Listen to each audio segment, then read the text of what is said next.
Each and every day, enjoy the Simple Six menu at Subway, an entire made-for-you meal featuring one of 6-inch sandwiches like the Italian BMT or Black Forest ham, with any bag of chips and a 21-ounce drink, all for only $6. Subway. Eat fresh. Quicksilver gives you unlimited 1.5% cash back on every purchase every day and makes it easy for you to redeem your rewards. Unlimited and easy. What else do you need to know? You tell me. What's in your wallet? The BS Report is a free-flowing conversation that occasionally touches on mature subjects. The BS Report. The BS Report with Bill Simmons. Welcome to the BS Report, presented by Capital One. This one, it's our special ESPYs podcast. And this is a guy we've tried to get on for, I don't know how many months. I thought it was going to happen in February. It didn't happen. Now it's happening. The off season. Boogie Cousins is here. We're not going to call you Demarcus. I'm just calling you Boogie. Right. So we had John Wall on the podcast in February, and we were talking about the Kentucky generations and whose team would be what team. And 2010 versus 2012. He took it really personally that anyone thought 2012 would be 2010. But 2012, they won the title, and in 2010, you didn't win the title. So why is 2010 favored over 2012? I mean, everybody, favors a winner. But when it comes down to it, I don't think there's a team that could beat us. Really? So, all right, so you against Anthony Davis. Yeah. But what are we saying? What age are you in this game? Are you saying, so we're saying right now? Right now, you guys against right now the 2012 guys? Right now, back then. Back then? Whenever. So the 2010 team in a time machine against the 2012 team, you still think it? They couldn't beat us. So what was your starting five? I can't remember. It was... You Bledsoe in there, right? It was John Wall, Eric Bledsoe, Darius Miller / Darnell Dotson. Right. Patrick Patterson and myself. Oof. I forgot about the Patrick Patterson. That was pretty good. And then in 2012, the big guys were... It was Marcus Teague, Deron Lamb, Darius Miller, Anthony Davis, and Terrence Jones. You guys were definitely more loaded. But Davis would have to do like a superstar type thing. Yeah. Who gets custody of Darius Miller in this matchup? I don't know. I guess we can give them the like you're giving him like a little present because the teams weren't fair. Darius Miller wasn't the same player in those years, so he was definitely a better player on the championship team. Why do the Kentucky fans love you so much? They're very protective of you. I don't know. Well, what happened? You were only there a year. They loved you. I was just being myself. Why do you feel like they understood you more than anybody else? Well, something about the relationship. I mean, because you're a complicated guy. I honestly don't know. Like I said, I was just being myself the whole time, and they loved it. What's the biggest thing people do not understand about you? My emotion on the court. They take it as me being some, ticking time bomb or something like that. My main goal every night is to win the game. Right. So, you may see where I'm about to pull my hair out, but it's all going back to me winning that game. So the ticking time bomb thing, you're saying you're just super duper duper competitive. Absolutely. And it spills out every once in a while. Absolutely. When has it spilled out in a way that you haven't felt like you would have done it over again if you could add a do-over? Has there been a time, or you just feel like every time it's just like, hey, man, that's just how I am? Yeah, I don't think there's ever been a time where it's just, crazy over the top. I don't think so. What do your teammates think of it? Do they try to calm you down? Do they try to make sure you channel it? They know me, so, when they see it, it's not like when... a fan for the first time sees it. So they kind of know how I am. And, they basically know what it's about. They know I'm trying to win the game. Do you feel like it's something you're getting better at? Yeah. It may be a time in the game where I make a play or something. I may make a good play, and I'm the same way. I'm hype. I'm over the top. Right. Then I make a bad play and be the exact same way. But then it's perceived as negative. You know what I'm saying? So... It's almost like a lose-lose. How aware are you of just how people discuss that stuff? Like, do you follow Twitter? Are you checking your replies, all that stuff? It's kind of hard to ignore. I mean, especially when it comes straight to your phone. But, I mean, I'm aware of it, but, I mean, I can't let it really bother me because that's what makes me the player that I am. I play off my emotions. But at the same time, it seems like you're pretty popular in internet circles. I feel like there's more of a groundswell, people talking about how talented you are, and you're actually underrated for what you had a really big year last year. What was it, like 23 and 12? Yeah, something like that? Yeah, I mean, every night you were putting up 20 and 10, and you're only 23? Yes. Yeah, that's pretty good. Yeah. And the team, you were in a really bad conference for you guys because it was loaded. Yeah. The Phoenix won 50 games, they didn't even make it. I feel like in the East, you probably make the playoffs, right? We will have a better chance, yes. Right. So what happened with Isaiah Thomas? Why didn't they want to keep him? That's something to do with front office. No, I guess they saw something that we didn't. I don't know. Can't really answer that. Because it seems like you had him and Rudy Gay and yourself. 3 guys averaging 20 a game, which hasn't happened for, I don't know, since the 1980s, sometime in the 1980s. I was surprised that they went away from that so quickly. It wasn't like he signed for a ton of money either. Yeah, well, I guess they have a vision in their mind, and I mean, unfortunately, Isaiah wasn't part of that vision. So, what was your last conversation with him? Told him congrats. Yeah, happy for him. Now you get Phoenix. That could be a little rivalry. That's your division. I'm pretty sure it will be. He'll have a little chip on his shoulder. Knowing Isaiah, it will be. Well, people have been counting him out his whole career. Absolutely. He's the 60th pick. Man, he has an incredible story. So all credit to him. Can you remember every guy who was picked in front of you in your draft? Till this day, yes. Who was it? John Wall, Evan Turner, Wesley Johnson. No, John Wall, Evan Turner, Derek Favors, Wesley Johnson, and myself. At what point did you start to take it personally? I took it personal from day one. I'm talking about as the actual draft's unfolding. You knew John Wall was going to go number 1, your teammate. Mm-hmm. So now number 2, do you think you were in the mix for number 2 with Philly? I mean, even with John being my team, I still believe I deserve to be number 1 pick. Right. But I mean, going in the draft, you knew they were going to take him. They had already said they were going to take him. Yeah. But, I mean, there was no need for Philly to really pass on me, but they did. At what point when did the chip start growing on the shoulder? Through the whole draft process. I mean, you heard what the people had to say. You know, I got a lot of negativity coming through the draft process. It was from me, I'm gonna be the next Oliver Miller to I won't last 2 years in the league to just it was all type of stuff. So I mean, I think I came in with just like all negativity. I wasn't really given a chance coming through the door. I believed in you. Well, I appreciate when I did my draft hour in Minnesota pasture, I was like, they could have him and Kevin Love. They'd dominate the boards. It would have been 30 rebounds a game combined. Well, that was frustrating. That was the one time I could see the other 3. I get it. Like teams draft for need and maybe they don't need a power forward or whatever. In Utah, Favors got some momentum because he was on a bad Georgia Tech team. People started watching the tape. Oh, he's better than he played on that team. But I just feel pretty comfortable going with the guy who put up huge numbers in college. And actually, I feel like on James Young, my team's the Celtics. They got James Young 17th. Like he fell for whatever reason. It was like he was the most consistent player on Kentucky last year. He was playing like 37 minutes a game. He was. Averaging 14, 15 a night. He's only 18. Yeah. It's like, okay, we'll take him at the 17th pick. Thank you. Yeah. But I do feel like the more times teams are on TV and you're in the tournament, you're always on, people are watching you, people are trying to pick apart. And sometimes it can be bad for. It can be good and bad. You know what I mean? Mm-hmm. If you had played on, I don't know, Alabama State and you just killed it. Yeah. And you had huge numbers, and you played in like the Div 2 tournament or whatever, and they're like, Demarcus Cousins, this guy's going to be amazing. Yeah. Almost would have been better off. Explain to me the Calipari phenomenon. What do you mean? So he comes to recruit you. What happens?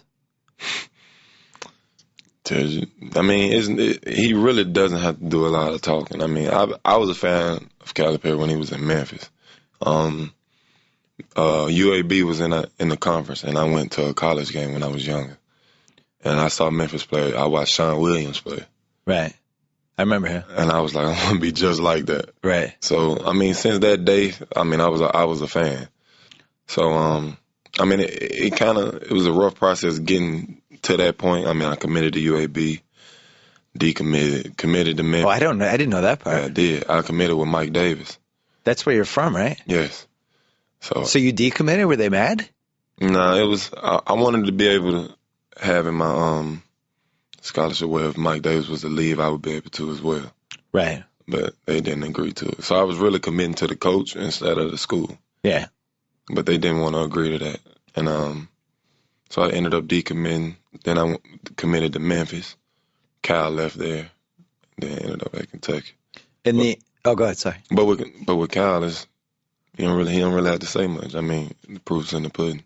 And now he seems to have figured out this system where guys stay for one year or two, and for whatever reason they go in the pros, and they're for the most part ready. I mean, I would say he does the best part of preparing professional basketball players of anybody. I would say that, yes. So what does he do? When you're in school there, what does he do that prepared you for the NBA? One thing I gotta give him credit for, he's gonna make you grow up, and I don't know what it is, but he just brings out the best in all his players. I mean, I can name two examples with DeAndre Liggins and Patrick Patterson. Before Cal got there, they were top players coming out.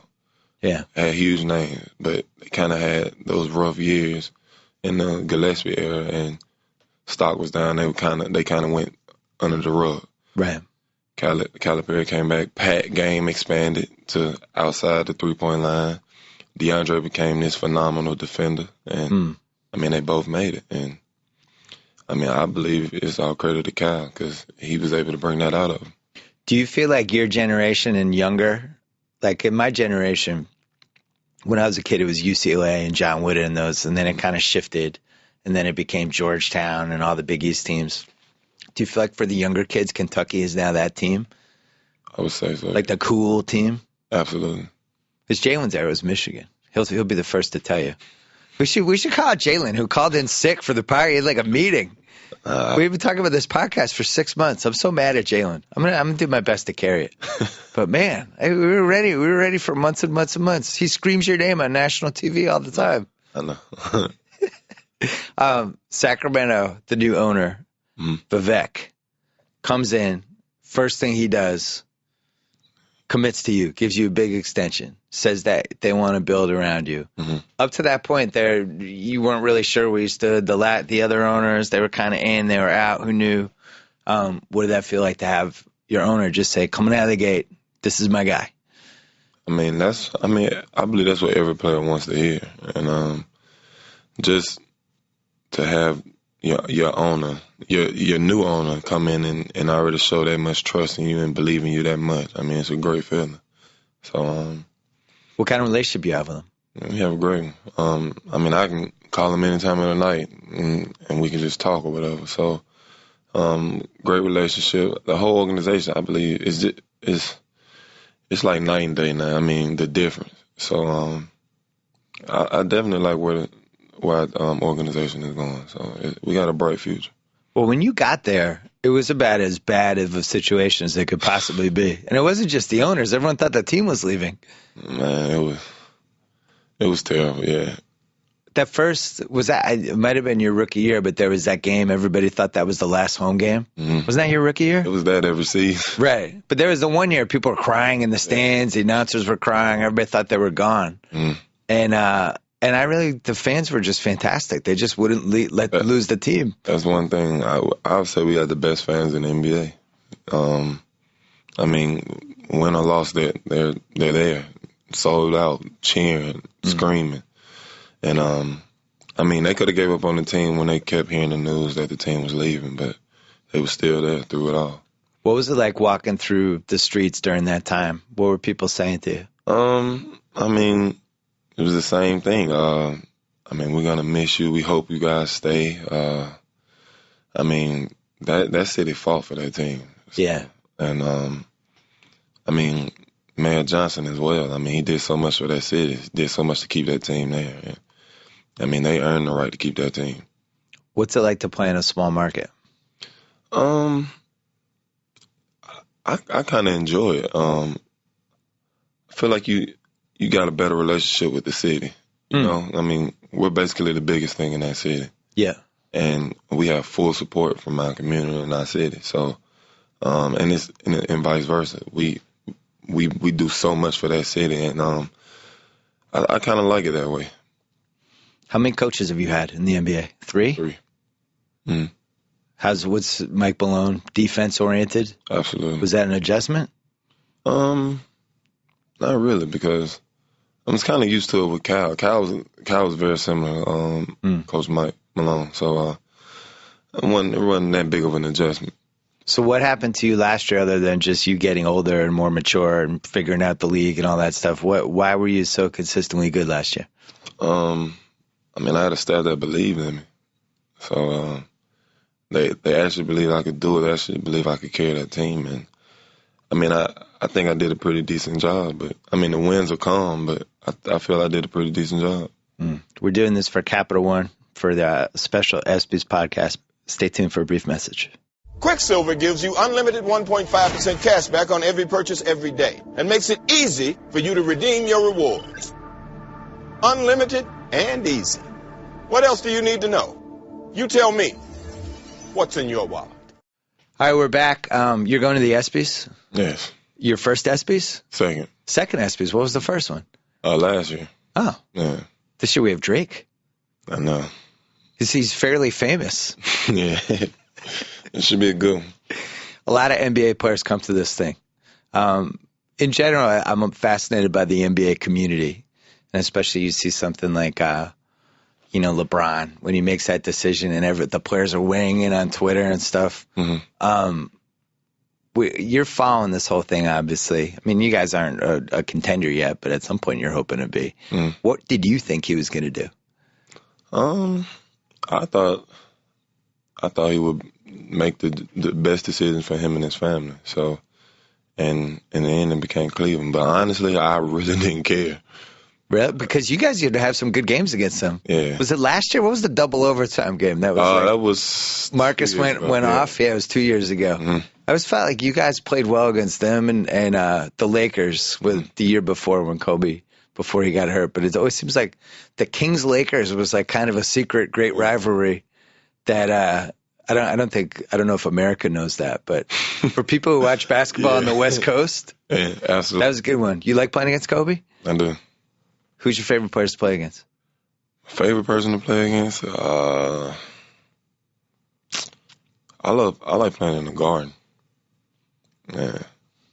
You meant Madison Square, not Boston. Yeah, Madison. Yeah, Madison. See, we're no longer the Boston Garden because we knocked it down. Yeah. So you like playing against the Garden, even though the Knicks haven't been really that good since you were in the league. It's those lights.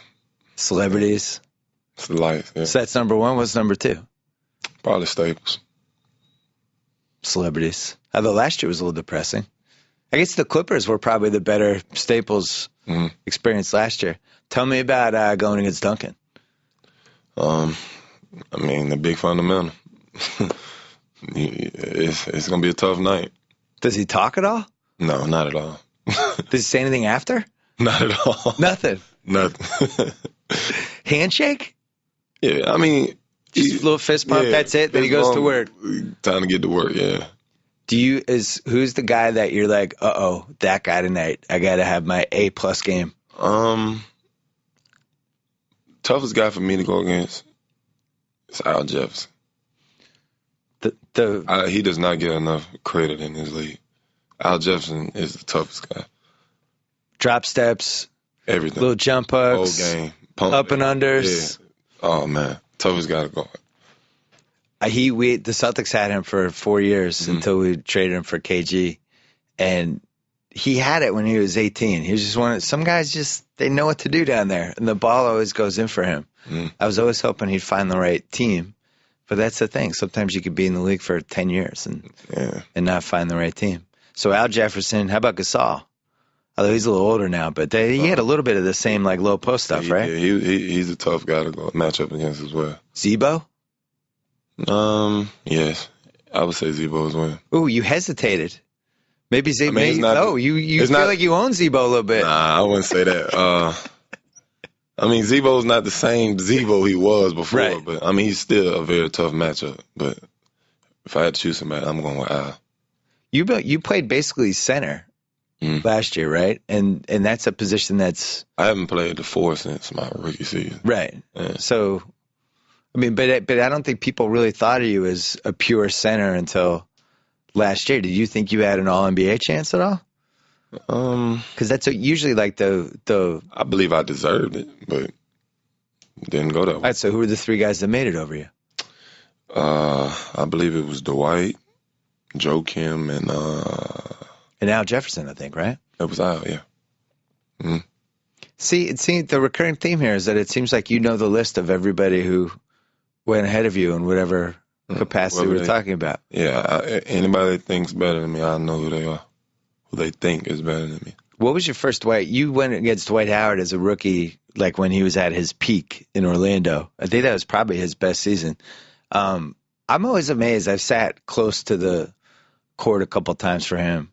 How freaking strong he is, and the way bodies bounce off him. Like, wait, had you ever played against somebody like that? Nah, never. Can't name anybody like it. What are you feeling like after a game after playing him? Oh, I'm fine. You're not sore? No. Any of the bruises? Not at all. Is there anybody that you're feeling it the next day after you go against them? Yes. Marc Gasol and Zebo. Marc Gasol and Zebo, yes. You will, the combo of those two guys. You will feel it the next day. Absolutely.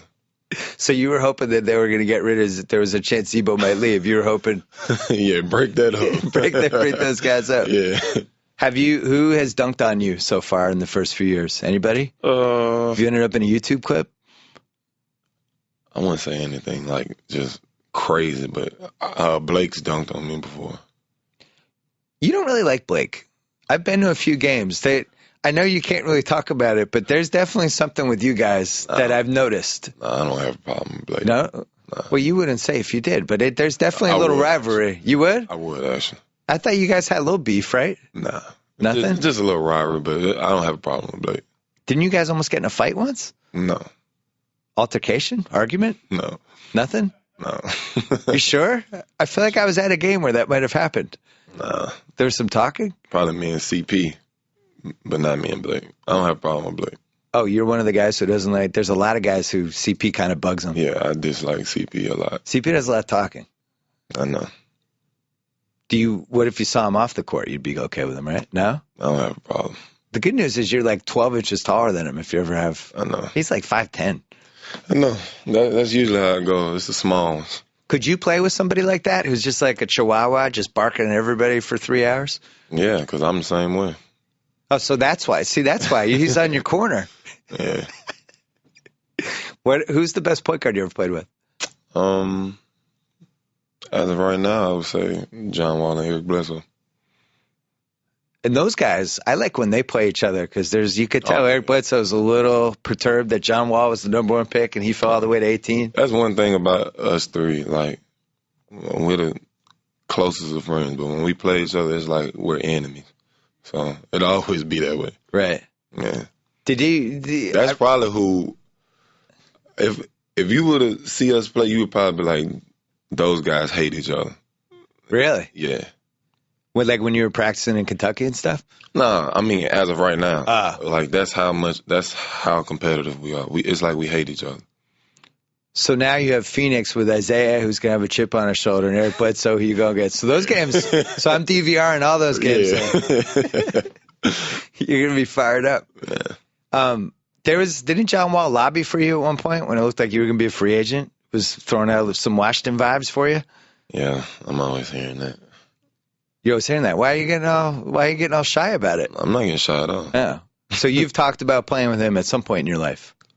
It was brought up at one point. Right. But as of right now, it won't happen. What did you think of him in the playoffs? I felt like he had some growing pains in that Indiana series. Yeah. I mean, it's his first playoff series. I think they did an incredible job to make it to the second round. Yeah. But, I mean, of course, it's his first playoffs. I believe he'll come back even better next year, though. I made the mistake of going on national TV and guaranteeing they were going to win the Indiana series. So I learned a very I valuable actually lesson. thought they were. Yeah, I thought they were better. Yeah. I thought they had a better team. But it was just a first-time thing. Yeah, so it was all growing I believe pains. if it happened again, I believe they would pull it up. They added Paul Pierce. Mm-hmm. They re-signed Gortat. They let Ariza go, but they have Otto Porter. We think Otto Porter at some point will be fine, right? I don't really know much about him. They need him. Mm-hmm. They should be in the mix. Nobody in the East is going to run away. Your conference is a little tougher. Mm-hmm.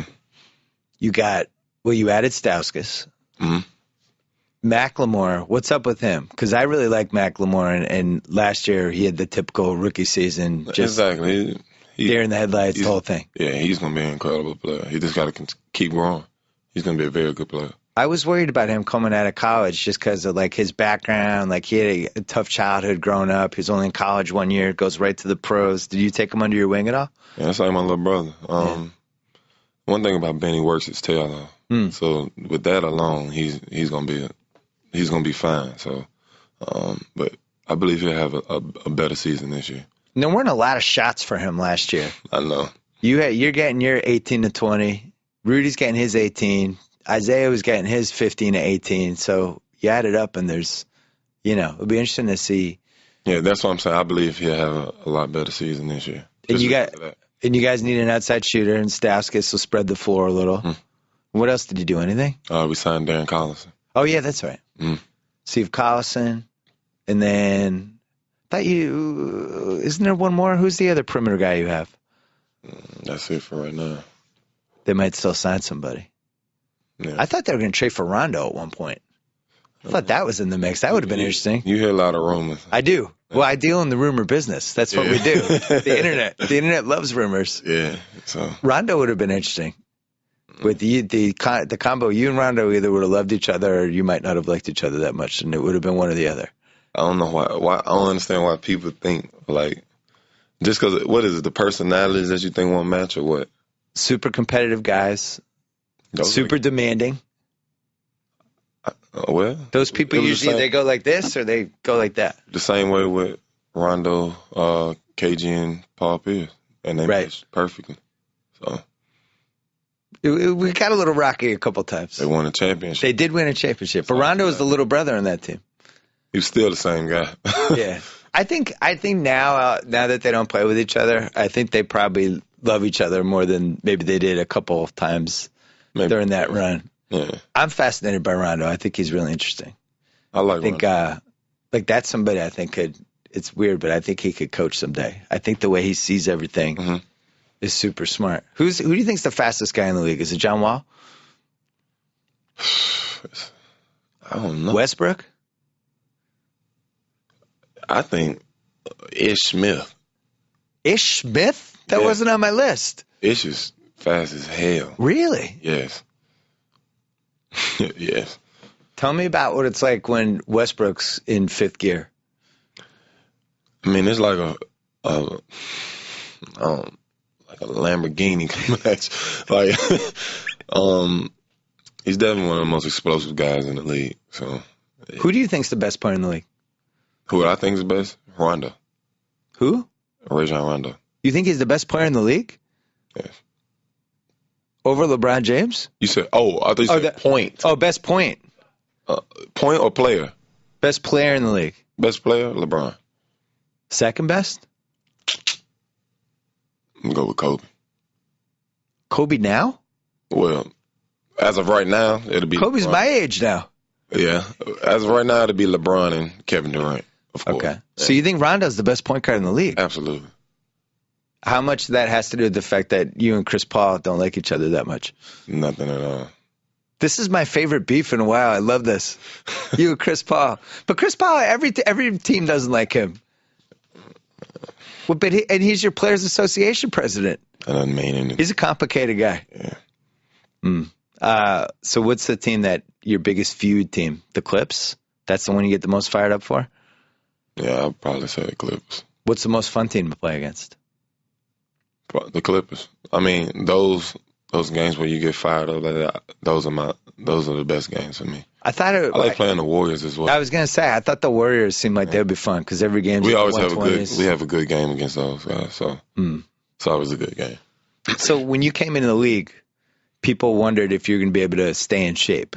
That seemed to be a theme with you. When you mentioned the Oliver Miller thing earlier, do you have trouble staying in shape? Because it seems like you're in really good shape. Not at all. Yeah. So why did people think that?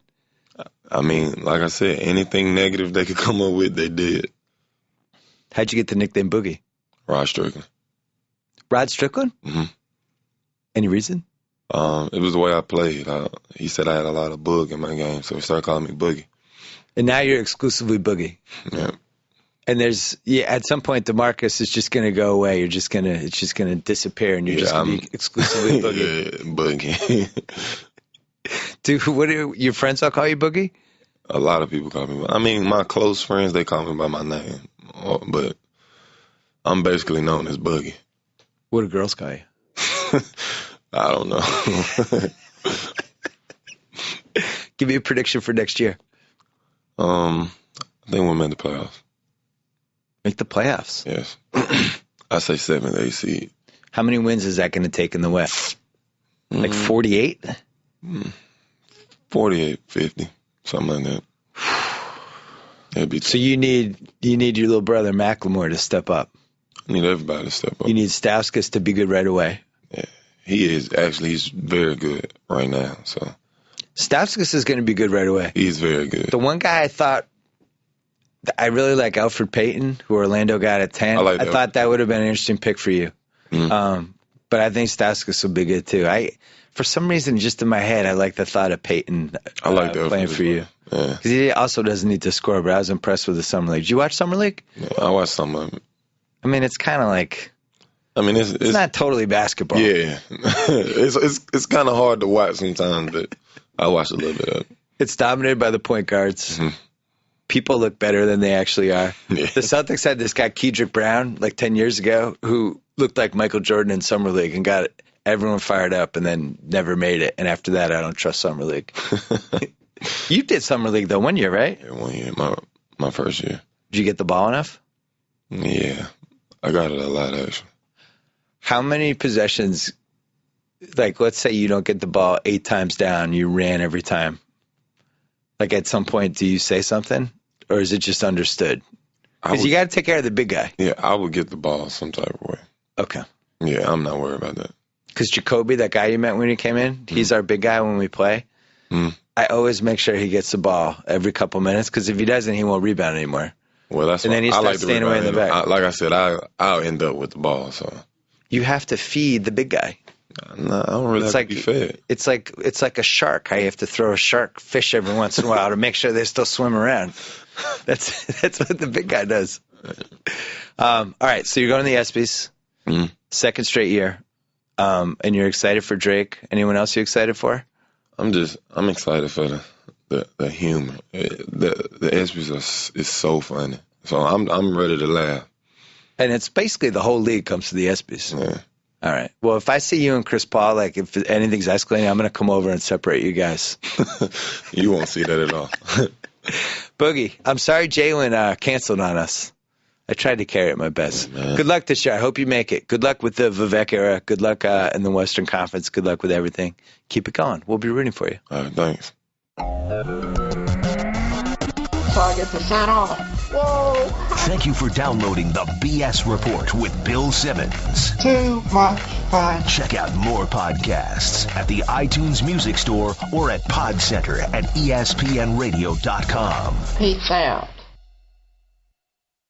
Gotta say, Golick, great call on grabbing Subway for lunch and getting guacamole on our subs. Told you this new guac really amps up the flavor. Yep, something adding up things can be great. Guacamole on your sub, a new co-host to replace you. What was that? Oh, no, nothing. Subway now has deliciously rich new guacamole made from ripe Hass avocados with just a hint of garlic, onion, and jalapeno. Discover how new guacamole turns up the flavor on any of your freshly made favorites. Subway, eat fresh.